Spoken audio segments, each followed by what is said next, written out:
We make a diagnosis of this child learns these relearning, retraining, remanaging techniques to be inculcated by the parents, helped by a therapist. Did you understand that? So in our empathic learning center, we do a weekly 90 minutes so that the parents can do the rest at home every day. We try to beg, borrow and steal from them 1 hour for a day. Can you believe this? A medical professional is pleading with the parents, can you please give 1 hour for your child for the day? Some parents will, 1 hour, no doctor. You know, reality is that, isn't it? Reality is that. That's how our model is based. 90 minutes of demonstration by trained staff, compassionate staff. And when they see their child for 90 minutes in one place, doing arts and craft and music and puzzles and different things, games that take aim, because these children tend to be aimless, they are surprised. Our son sat in one place, without Ben 10, without Batman, without Angry Birds, without, for 90 minutes, doing old-fashioned arts and crafts. Amazing. Actually, they undergo a conversion of a sort, thinking if we give the time at home, child might turn around, and children do turn around. We have wonderful stories. A couple came, husband was a professional disc jockey. Because he had to perform in clubs, wife, while pregnant, went with the husband for the musical shows, many, every week. You got the point. Child was born impulsive, hyperactive, inattentive. Very bright child. And child went to school. He was 5+, he went to school, he went to my school. And from day one, first, the class teacher said, child is impossible. Then the sectional head said, every other day a call comes saying, come to school, take the child home, we can't manage. Then in the play field, he hits other children. Finally, the headmistress got to him, and the subboard, in our school there's a subboard, the assistant principal said, impossible, we can't manage your child in the school. By that time in our school, I had started some lectures for teachers. So they referred the child to me. And I sat with them and took a history. The husband, the father had fought with children, parents saying, my child is very bright, there's no problem like that, you're talking rubbish. But the mother began to address the problem. How many of you know that mothers know pain better and are wiser with solutions? They are designed like that. They are hands-on, isn't it? They make it secure every day. Father gives the next step. So father, when you come back from home, every day you have to ask the child, how was it? How was school? How did you like the subject? And you have to have something to add on to the child which the mother couldn't. Next step. Will you say it me, next step?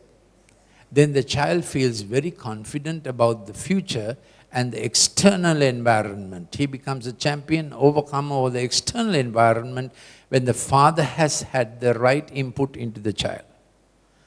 Mother alone can't do this. This little fellow was brought to me. I took a case history with the father and the mother. The father's father died when the father was 4 years old. And they themselves said, during all my pregnancy, we had to go to the musical shows for this reason.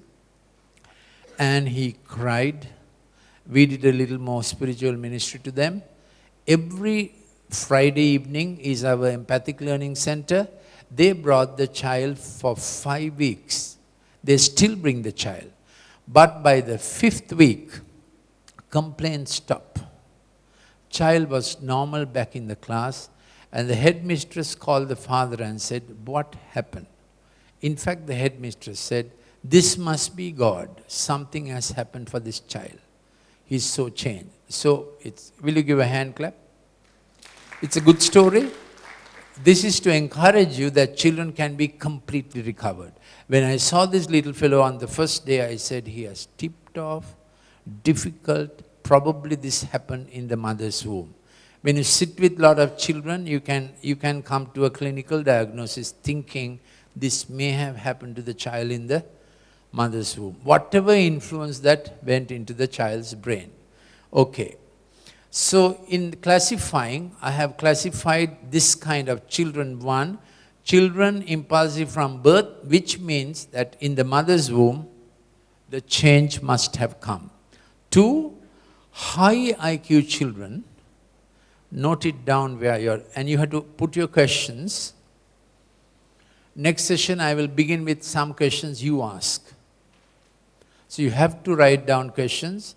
Good if you can forward them to me. It helps me to analyze and put it down into some order that develops my own development of the subject when you ask questions.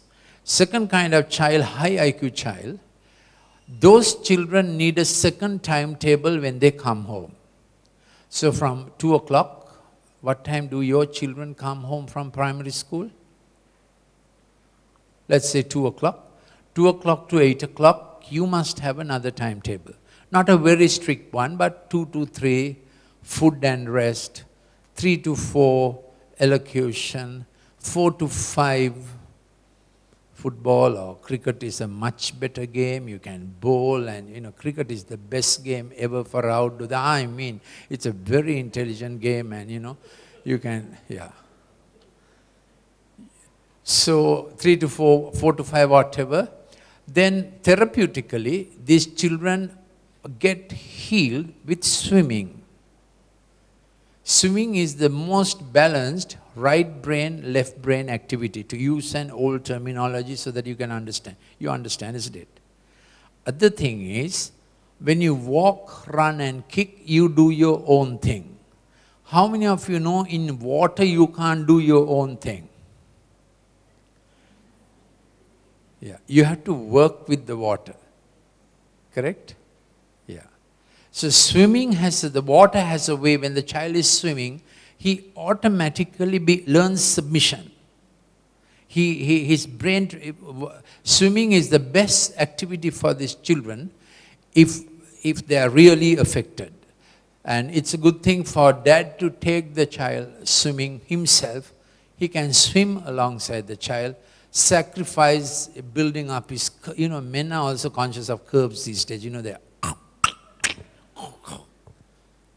you see? So they want to spend time in the gymnasium rather than with the children. So I have to give all kinds of talks to these fathers who come to me, And I don't see children unless the father comes with the mother. Will you give a hand clap for that? So when my secretary says, father must come, the chap is protesting and no doctor demands things like this. I say no doctor sees people without fees. So I have some right of demand because I don't charge fees. So I insist the father comes, he jolly well comes. And he listens to 40 minutes of good advice, which normally only mothers hear.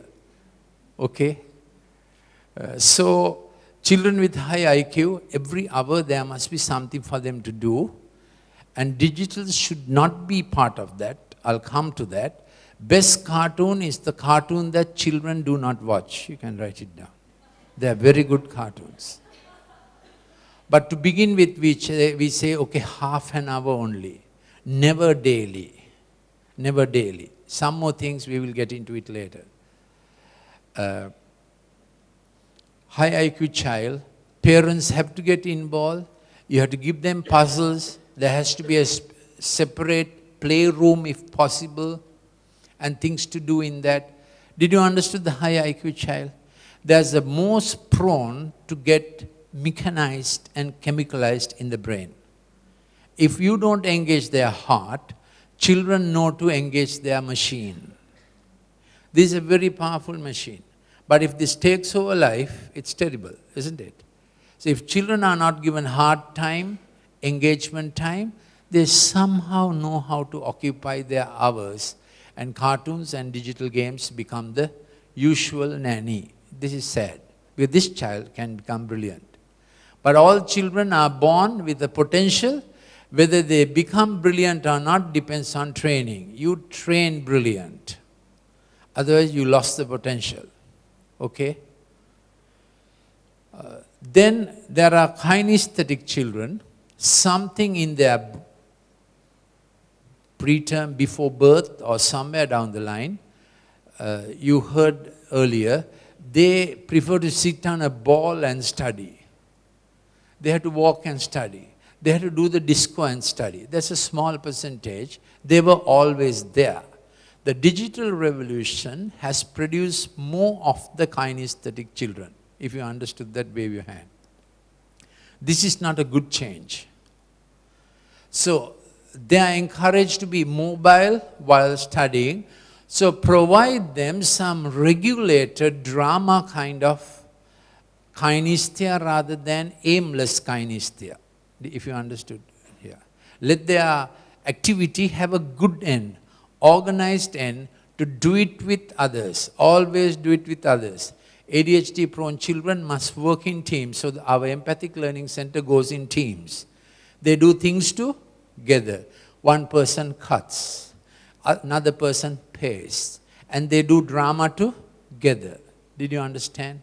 Otherwise, kinesthesia becomes the end by itself, meaning they have a lot of energy, just busted in this, that and the other, often injuring themselves, or fighting, or in battles and debates and arguments. Find creative outlets for the kinesthetic child to do it together with others, things they like to do initially. Then increasingly, we give them to do things that are more beneficial for wiring of the other 4 tracks of the brain. We'll come to that soon.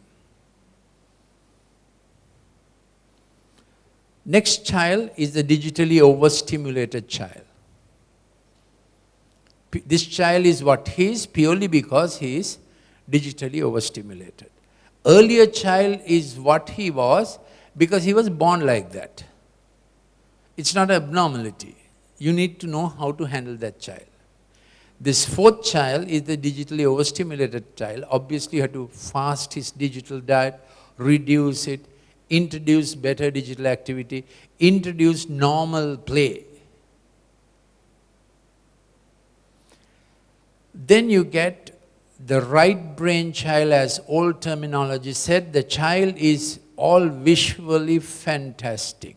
Child is imagining all the time. He's into visuals and spatials that do not exist. Get the point? Now you have to tone him down because he was wired like that, most probably because of the digital overplay. All this comes out of the brain. So you understand that child who's one child, the father is a brilliant engineer. He innovated, he's an electrical engineer, he did a lot of stuff. He got a first class in his BSc engineering electrical, and the child does not do anything useful.